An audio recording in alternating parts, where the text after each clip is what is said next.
Olá, nessa aula nós vamos ver como calcular as chamadas integrais de linha. E a definição é o seguinte: uma integral de linha de uma função f de xy sobre uma curva C é feita da seguinte forma: você compõe a função f com a parametrização da curva C, uma curva que a curva tem que estar contida dentro do domínio, né, da função que você está definindo. E como nós sabemos, o dx, né, o dx é x' t dt. Se você está na parametrização x igual a xt, nós já vimos que dx é x' de t dt, e dy é y' t dt. Então eu quero fazer aqui primeiro só a integral de linha em relação a x. Então eu coloco a função e integro em x, parametrizada agora por x de t, e a integral vai de a até b, que é onde o parâmetro t está definido sobre essa curva. Então aqui tem uma curva parametrizada, eu integro a função em cima dessa curva. Então restringo os valores da minha função somente em cima dos pontos da curva. Ok? Então nós vamos primeiro calcular funções escalares, depois nós vamos ver combinações de funções vetoriais. A integral de linha em relação a y é feita da mesma forma, você compõe aqui a função com a parametrização xt y de t, e aqui é dy, fica y' de t dt. Uma outra integral interessante é a integral de linha em relação ao comprimento de arco. Se vocês lembram, em cálculo um comprimento de arco, ds é raiz quadrada de dx quadrado mais dy quadrado, tá certo? Que é dado em termos da parametrização t, isso aqui é o x' de t ao quadrado mais y' t ao quadrado, dt, isso aqui vai dar a contribuição de delta S, que depois infinitesimalmente pode ser escrito dessa forma. Isso aqui nós já vimos em cálculo 1, né, que o ds de uma curva pode ser escrito dessa forma também. Então você compõe com a curva e multiplica pelo diferencial de arco aqui, né? Com o diferencial de comprimento de arco que está aqui. Então é um pouco mais complexo do que para o x e para o y. Ok, umas observações: cada uma dessas integrais aqui, de x, de y e ds, tem a sua própria soma de Riemann, que a define como limite de somas bem adequadas, né? A notação também é muito comum aparecer somas desse tipo aqui, integrais, onde você tem a soma de uma função p de xy em dx e em dy. Essa combinação aparece muitas vezes em cálculo 2, né? Então, essa integral é a integral da soma, é a soma das integrais, e em geral não precisa colocar aqui um colchete, porque também nem dá, né? Ok? Um exemplo, pega essa função x quadrado y, eu quero integrar sobre C, onde C é um segmento de reta ligando 0, 0 até 1, 1. Então, o problema aqui aparece assim, de como é que eu parametrizo essa curva. Então, a ideia é tentar uma parametrização simples. Então, essa curva que eu chamei de gama de t aqui, é x de t, y de t, é tt. Então, x de t é t, y de t é t. E t vai de 0 a 1. Se você colocar quando t varia de 0 até 1, esse ponto sai do 0, 0 e vai até 1, 1 em cima desse segmento de reta. Então, por causa dessa definição, o dx é dt e o dy é dt, porque a derivada de x em relação a t é 1. Certo? Então, essa integral aqui, a ideia sempre é calcular a integral de maneira que caia numa integral de uma variável. Então, aqui é x de t é t, então fica t quadrado, y de t é t, fica t aqui. O dx é dt, então essa integral fica de 0 a 1, porque o parâmetro t varia de 0 a 1.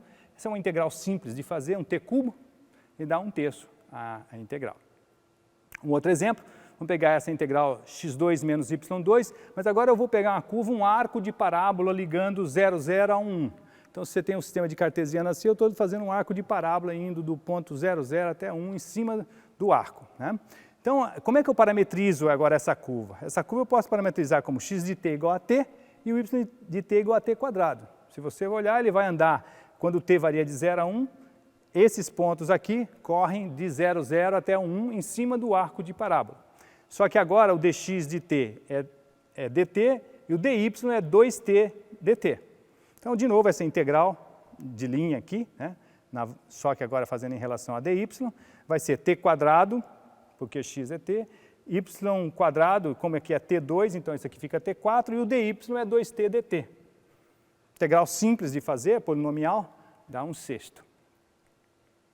Nesse exemplo aqui, nós temos essa integral m definida por f de xy ds. Então, aqui entra o comprimento de arco.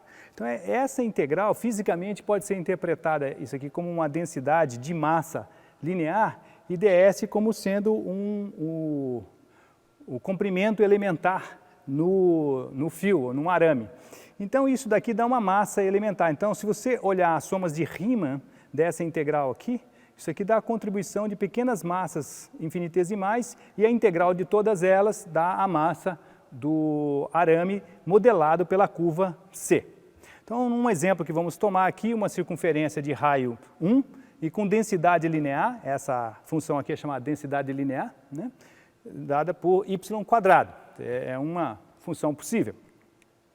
Então, no círculo de raio 1, você pode parametrizar como x igual a seno θ, y igual a cosseno de θ, o x' e y' é cosseno e menos seno, e o ds, que é o quadrado das derivadas aqui, raiz quadrada, dá dθ, porque essa soma cosseno quadrado mais seno quadrado dá 1, então ds é igual a dθ, certo?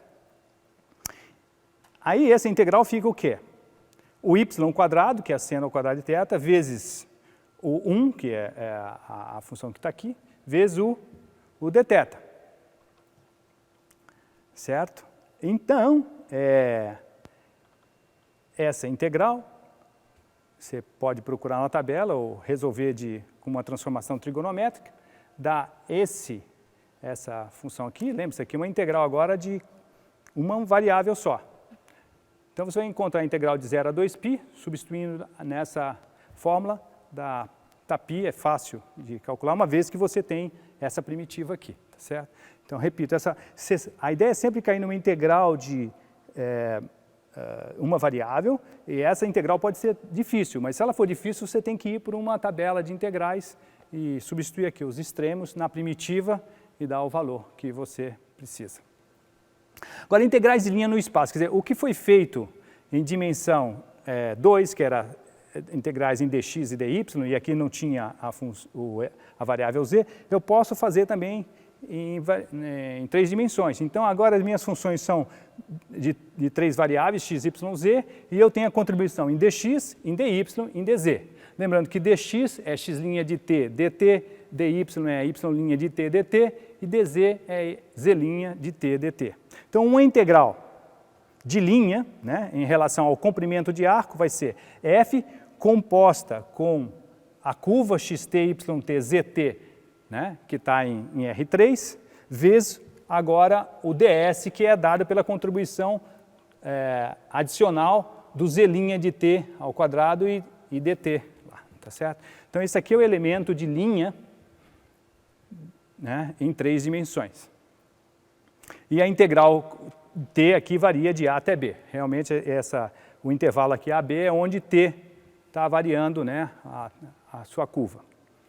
Então, um exemplo, eu pego essa espiral aqui, a R de t, cosseno t, seno t, 3t, é uma espiral, enquanto ela está enrolando como cosseno, seno aqui, ela está subindo em 3t aqui, certo? Eu ponho t entre 0 até 4π, esse 4π foi escolhido para ser mais ou menos simples.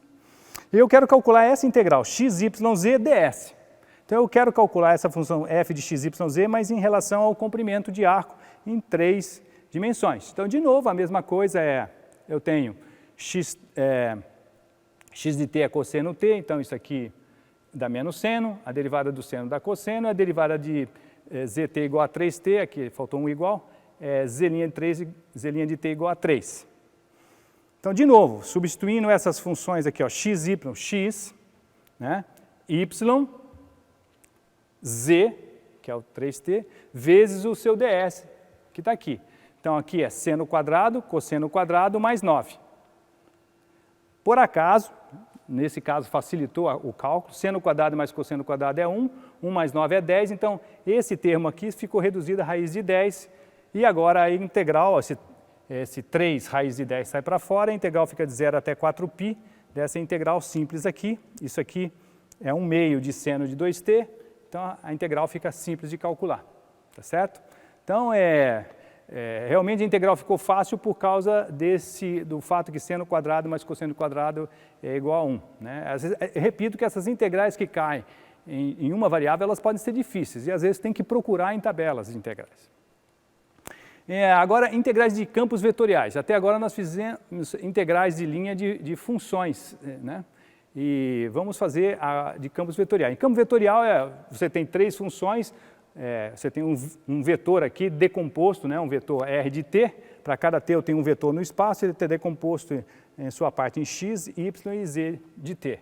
Então você tem um vetor que se move segundo t, se você interpretar tempo, você tem um móvel que se move numa certa curva no espaço. Então a derivada dessa função vetorial é x', y', z', que também pode ser escrito dessa forma aqui, com suas componentes i, j, k. E agora eu vou, para poder definir uma boa integral de linha, a gente define o vetor tangente unitário, esse aqui é um vetor tangente, mas eu divido ele pela norma dele, tá certo? Desde que não seja zero, claro.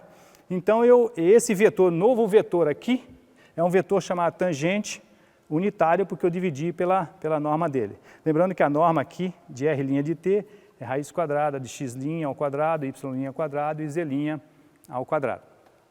Né? Daí um campo, se você tem um campo vetorial, né, fisicamente é chamado um campo de força, que pode ser o campo eletromagnético, um campo gravitacional, coisas desse tipo, ou um campo de velocidades de um fluido, né? Tem muitas coisas que podem ser interpretadas, né? Esses campos, essa é a vantagem dessa matemática.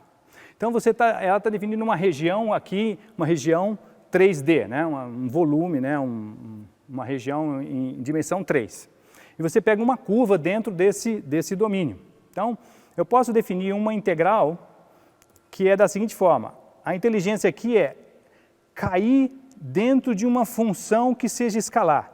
O que eu faço? O f é um vetor, ijk, mas o vetor, e t também é um vetor, em ijk, nas componentes. Eu faço o produto escalar dos dois vetores. Isso me dá uma função escalar que eu integro em ds. Tá certo? Então, fisicamente, dá para interpretar, se f for uma força que está mantendo um corpo numa curva c, isso aqui dá o trabalho que a f faz para ir de um ponto A até um ponto B em cima da curva C.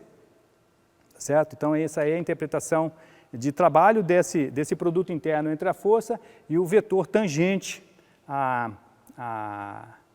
curva. Também isso aqui pode ser feito de uma maneira bidimensional, só que f vai ser reduzido a xy, e o t também a xy, e o ds aqui vai ser o ds bidimensional, certo? Então, calculando aquilo lá, olha o que acontece. Aqui aqui seria, quando eu quero colocar em cima da curva C, eu tenho x de t, y de t e z de t. Então, eu estou compondo, na verdade, com o vetor r de t, que está definido aqui, ó, certo? Isso vai me dar uma função f de r de t, é isso que significa essa função aqui, vai ser f de x de t, y de t, z de t. Aqui vem o r', né, de t, que é o vetor tangente, eu estou fazendo f vezes o tangente. Só que agora eu tenho que multiplicar pelo ds, mas o ds, quando escrito em coordenadas da t, é nada mais do que o módulo de r' de t dt. Lembrando que o r' é exatamente a raiz quadrada das derivadas ao quadrado aqui, tá certo? Então, r' de t dt é exatamente o ds. Então, quando eu escrevo essa integral aqui, eu substituo o ds por isso aqui, eu percebo que dá para cancelar esse r' aqui, o módulo de r'. Portanto, o trabalho aqui, né, a chamada função trabalho, que vai de um ponto A até B sobre a curva C, bem, né, já parametrizado, é o produto do FRT por R' de t de uma maneira simples. Então, eu não preciso me preocupar com o módulo aqui do vetor R' de t, tá certo? De novo, dr dt, R' de t, então, eu posso escrever que o vetor infinitesimal dr é R' de t vezes o o infinitésimo, o dt, né, que é a contribuição em t, né, infinitesimal. Então, a integral de linha ao longo de C, eu posso escrever isso aqui como sendo f escalar dr. É uma maneira compacta, essa aqui nada mais é do que uma maneira compacta de escrever isso. Certo? Um exemplo, eu pego f de x, y, z igual a essa função vetorial, aqui tem uma componente em i, j e k, e pego essa curva, t quadrado, t cubo em i, j, k, onde t vai de 0 a 1. Derivo, isso aqui, a derivada dá 1, 2t, 3t2, e agora eu componho f com r de t.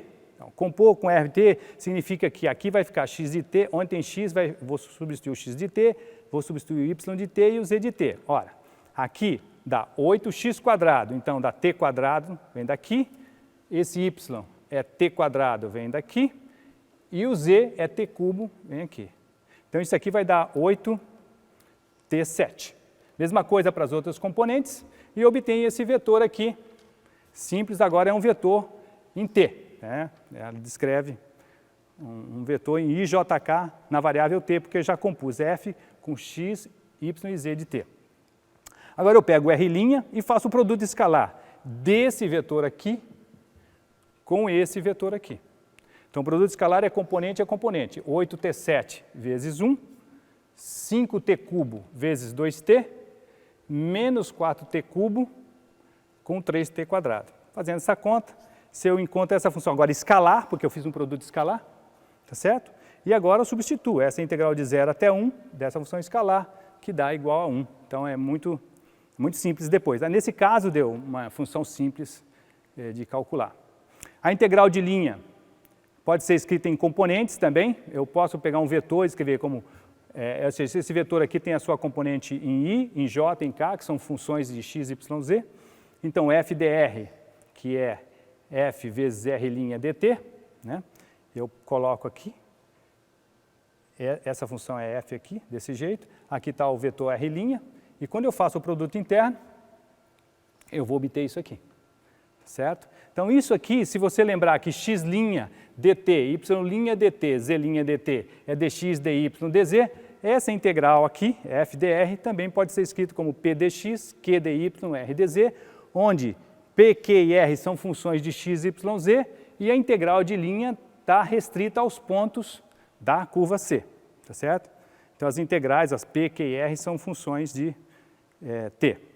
Um exemplo, vamos calcular a integral de linha de 0, 0 até 1, 1 até 0, 1 e depois de 0, 1 até aqui. Essas contribuições estão aqui.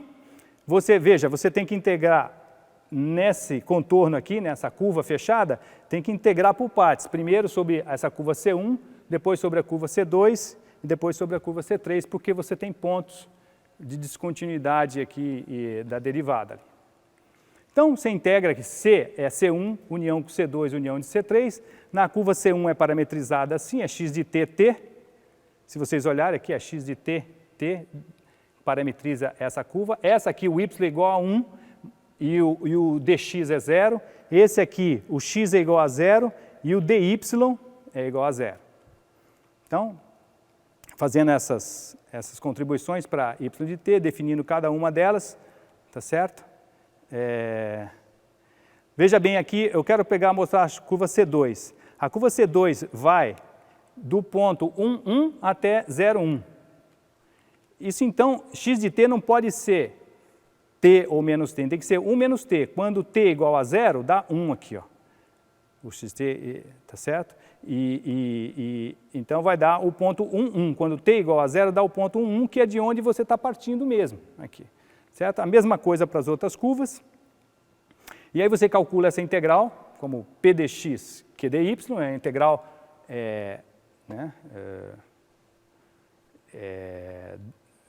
em dimensão 2. Mas você tem que ter a contribuição de C1, C2, C3. Tá? Então, a função f é p de x mais q de y, q de xy. Então, eu vou pegar como x sendo y, y sendo x. Essa é a função dada.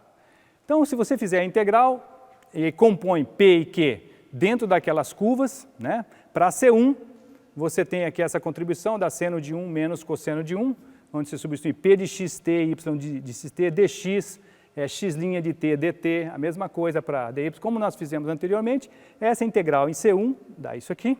A integral em C2, aqui é 1 menos t, né? Que aparece a parametrização aqui, vezes seno de 1 é y, porque o x de t é 1 menos t na segunda curva, e aqui o dx é menos dt, ó, dx aqui era x, menos dt, tá certo? Essa segunda parte aqui, daqui dá zero, porque o dy em cima da segunda curva, ela é uma curva horizontal, o dy dá zero, então essa integral aqui dá menos meio de seno de 1.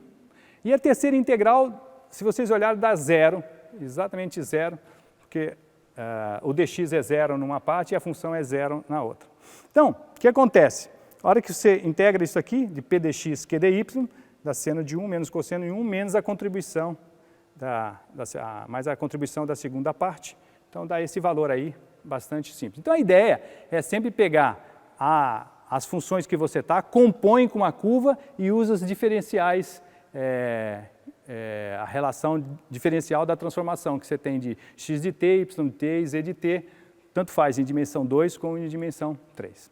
Então, com isso, nós vimos como fazer integrais de linha tanto no plano como também no espaço, né? Então, isso é muito importante para o cálculo vetorial que vem pela frente. Obrigado.